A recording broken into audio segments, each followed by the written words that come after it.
This is not a drill, Chicago. The revolution at Soldier Field is seconds away from becoming historic. Or a disaster. First play. A two-time Pro Bowl center is in the crosshairs to protect Caleb. The Saints are financially collapsing. And our new coach has the keys to get him. A third-round trade. Hurry up, because the offer might disappear. Second round, Ben Johnson raids the lines to snatch a versatile weapon and a tricky giant. But if they fail, will we become the laughingstock of the division? And I close with lead. A DT from Vadna College with a $3 million tender is all polls offers for defense. If another team outbids, we're left with nothing. Subscribe now. Today we decide if we are hunters or prey in the NFC North. Debate in the comments and don't miss the truth behind the headlines. Attention, Bears fans. Are you ready for a play that could change the course of our offensive line? Because I have news that will make you jump out of your seat. First, let me throw you this uncomfortable question. How much longer are we going to endure seeing quarterbacks like Caleb Williams getting crushed because our center is a black hole? Sam Mustipher, Lucas Patrick, Coleman Shelton? Names that give us nightmares, not guarantees. You know what I say? No more half measures, Chicago. And now, can you imagine breaking the pattern with a two-time Pro Bowler? I'm talking about Eric McCoy, the Saints center. Listen up, New Orleans is bankrupt. $39 million in salary cap. They are desperate. Catherine Terrell from ESPN already said McCoy is an obvious candidate for restructuring or a trade. And guess who has direct connections with him? Dan Roushar, our new line coach. He worked with McCoy in his first 2 years. And the guy has 81 starts in 100 games. Are you going to tell me he's not a hidden superstar? But wait, Drew Gallman is on the market. And his price? Between $13 and $14 million a year. Do you know how much McCoy makes? $12 million. It's a steal. And the cost in draft picks? After giving a fourth rounder for Thuney and a sixth for Jackson. A third round for McCoy seems too much? I say it's a gift. More burning facts. In 2024, despite playing only 7 games, McCoy had a PFF rating of 94.2, the highest of all centers. Do you understand what this means? He's a beast, a machine. With him, Caleb would have a wall of protection, and Dandre Swift would run through lanes like a highway. But I have to be fair. Risks? The man comes off a season shortened by injury. Is he at 100%? And if the Saints ask for more than a third-round pick, is it worth it? I think so. Because this is not just a patch. It's a statement. You want to be contenders. Then act like IT. Here comes my final verdict. If Ryan Poles pulls off this trade, we will be the first team in history to get 3 interior line starters through trade. Does that sound crazy? Of course. But you know what else is crazy? Keep patching the center while our QB eats dirt. And now, the key question for you, Bears Nation. Do you support a trade for Eric McCoy at the cost of a third-round pick?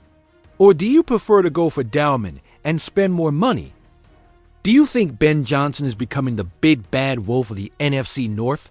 Because I'm telling you, this man is not only redefining our offensive game, but now he's raiding his former team, the Detroit Lions, to strengthen us. Did you hear that right? Yes, folks. According to journalist Jared Ramsey, the Bears could steal 2 key veterans from Detroit in free agency, Levi Onwuzurike and Dan Skipper. But is this a smart move or a ticking time bomb? Let's break it down properly. First, Levi Onwuzurike, a name that will make the division's quarterbacks tremble. This 27-year-old defender not only played 695 snaps in 2024, split between tackle and end, but he has something we need: brutal versatility.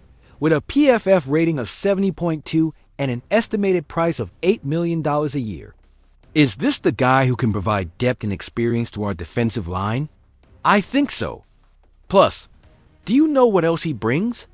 Intelligence from the lion's guts. This man knows their secrets, their weaknesses. In a division where every detail counts, Henri Zurich could be the ultimate weapon to bring down Detroit. But what if he's just an average player disguised as versatile? I ace KU. Is it worth investing in someone who only managed 1.5 sacks last season? The debate is on. Second, Dan Skipper. The fan favorite. This 6'10" tackle is not only a giant in jumbo formations, but he's even caught a touchdown under Ben Johnson's command. Can you imagine Skipper repeating those trick plays here in Chicago? But let's not get it twisted. His role will be as backup behind Braxton Jones and Darnell Wright. Is Skipper enough to solve our depth on the offensive line? Or is he just a camaraderie player who shines in specific moments? I tell you this, after bringing in Jonah Jackson and Joe Thuney, Skipper will be the masterstroke to protect Caleb Williams. But be careful, because paying for likability in the NFL is a luxury we can't afford. And now, the question everyone is waiting for. Is Ben Johnson using his inside knowledge of the lines to build an invincible army? Or is he overvaluing players who only worked in HIS system? I remind you, Johnson already convinced Ryan Poles to bring in Jonah Jackson, and it worked. Thuney, another gem. But if the strategy is to raid Detroit, don't we risk the Lions striking back when we least expect it? Final strong opinion. This is psychological warfare, people. Stealing Henri Zurich and Skipper not only improves our roster, but weakens a direct rival. Ben Johnson is not here to make friends. He's here to win. And if that means taking even the drinking water from Detroit, so BIT. But what do you think? I throw the question to the Tribune. If you were Ryan Poles, would you prioritize signing Henri Zurich for his versatility and Lions intel? Or would you invest that money in a more explosive profile for the defensive line? What's going on with Chris Williams? The team gives him a restrictive offer, but I ask you, is this enough or are they falling short? I tell you this, family. There are moves that make you scream to the sky. The Bears just extended an RFA right of first refusal. Offered to DT Chris Williams for $3.25 million. Does this guy deserve that trust after a mediocre season? Or is this another comfortable move by the front office? Explosive, I tell you. Williams, an undrafted free agent in 2020 from Wagner College, yes, Wagner, has bounced around like a crazy ball. Colts, Chiefs, until he landed with the Browns and bam! In 2024, he was traded to Chicago for a 7th round pick. A 7th? And now they give him a multi-million tender? I ask you, where is the ambition to look for an impact DT? But watch out. In 2024, he played all 17 games with 23 tackles and 3 sacks. Decent? Yes.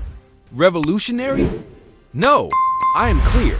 This is a rotational player, not a disruptor as needed. Do you think this solves the defensive line? You're fooling yourselves.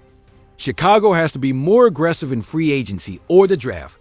Now, something I tell you, $3.25 million is not crazy for a versatile DT. Is it cheap? Maybe. But is it the answer? No. This smells like complacency. Where is the investment in a leader to support Montez Sweat? Or are we going to rely on projects again? And here comes the bomb. If another team offers more, the Bears can match. But will anyone pay more for Williams? I doubt it. It's a low-risk bet, but low reward? We need game changers, not temporary solutions. I challenge you, fans. Do you support this move or demand more aggressiveness in the defense? Do you think Williams is key or just a filler? Attention, Bears Nation. It's time to raise your voice. First, the front office has a key decision about the center. Do you support a trade for Eric McCoy, giving up a 3rd round draft pick? Or would you rather invest more in Dalman to guarantee Williams' protection? We want to know your stance in the comments. Second, the defense is still in the spotlight. Imagine you are Ryan Poles. Would you sign on with Zurich, betting on his versatility and Lions' intel?